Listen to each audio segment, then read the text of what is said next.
Good day. Welcome to Archie and Roo. I'm Archie, And I'm Roo. and together we make Archie and Roo. That's right. Today we wake up on a very chilly morning. The weather has turned cold and we can feel that winter is on the way. Yep, it's as cold as a popsicle stick fresh out of the freezer. I think that's a bit of an exaggeration. Well, perhaps. But you know what else can make the atmosphere feel rather cold? A cold tone in someone's voice.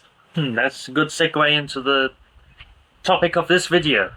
Yep, today we're talking about anger. Anger can turn up in many situations, whether it is impatience on the highway or just an argument over who ate the last bit of fruit at home. Or maybe a sausage. In this house, it would be more likely about a sausage, not fruit. Not that it's likely to happen. Yeah. It seems that people these days are just angry a lot. You can find it almost anywhere. You can find people angry on the streets, angry on the beaches, the fields.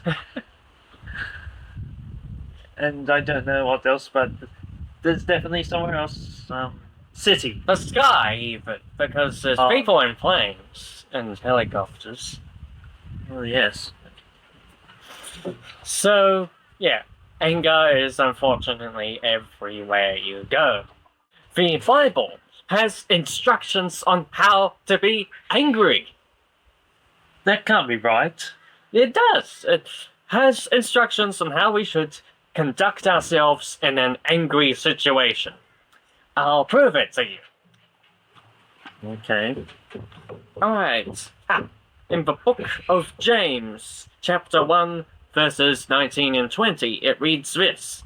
So then, my beloved brethren, let every man be swift to hear, slow to speak, slow to wrath, for the wrath of man does not produce the righteousness of God. So you see there, it's saying what you should do when you are getting angry. You should be, one, swift to hear, because you need to hear what other people are thinking, because it could be that they are already feeling hurt and your harsh response is just adding to the pain. Then you also need to be slow to speak, so that you're not saying harsh things or the first thing that pops into your head. And then we need to be slow to wrath. That is actually a consequence of the two previous things that you need to do.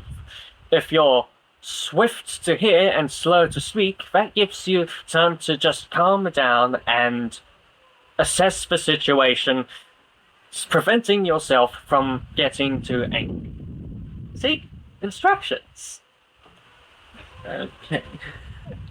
There's another spot actually too. I'm not saying that. Sorry. You've pretty much got the wheel of this video. Oh, I do? Then I'll just drive until I run out of fuel. Alright. Hold on, could you help me find the place where it all says about anger? We'll be back in a moment. So, we found the scripture we were looking for. Ephesians 4:26. Be angry and do not sin. Do not let the sun go down on your wrath. 27 says, nor give place to the devil. Oh yeah, because the devil can easily take advantage of an angry situation to put hateful thoughts into our heads and to just stir up confusion. When someone talks nastily to you and in a mean tone of voice, you want to retaliate in anger. Yep, your mind immediately switches to the thought of, I must defend myself. And so you try come up with something hurtful to say to the other person so that they'll just back off and leave you alone. And sadly, it is all too easy to think of something hurtful these days. Yeah. In Proverbs, it tells us how to react to that. A soft answer turns away wrath, but a harsh word stirs up anger. The tongue of the wise uses knowledge rightly, but the mouth of fools pours forth foolishness. Proverbs 15, verses 1 and 2. Yeah, actually, it says somewhere else in Proverbs that any fool can start a quarrel. An angry quarrel. So it really takes someone who is wise and discerning to be able to control themselves in a heated environment. A fool keeps the argument going, however, by putting fuel on the fire. Like kerosene. Ultimately, we get the wisdom to put out the fire of an argument by knowing Christ. And just because you know Christ doesn't mean that you're never going to be angry again. Or go the other way and become a doormat. Rather, it means that you'll be able to control your anger, put it in its place, and you will speak the truth in love. Mama S and Dada T had to tell us some hard things over the years, and if they had have said those things in a harsh, mean tone, we probably would have went the other way and become, well, terrible young men. But they spoke in love to us.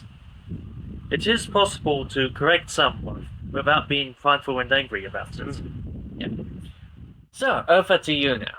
When have there been times that you have had a very fiery argument with someone and you've just felt like you were burning in anger towards that other person? And you forgot to pause and take a moment to breathe and calm yourself down. The book of James tells us how to deal with that.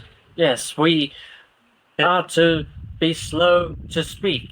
Whenever someone says something hurtful to us, we just need to take a deep breath and process what they have just said and what we're going to say. Think before you speak. And don't just say the first thing that comes to your mind. Yeah, because those words that might fly out of your mouth might hurt the other person more than he or she hurt you.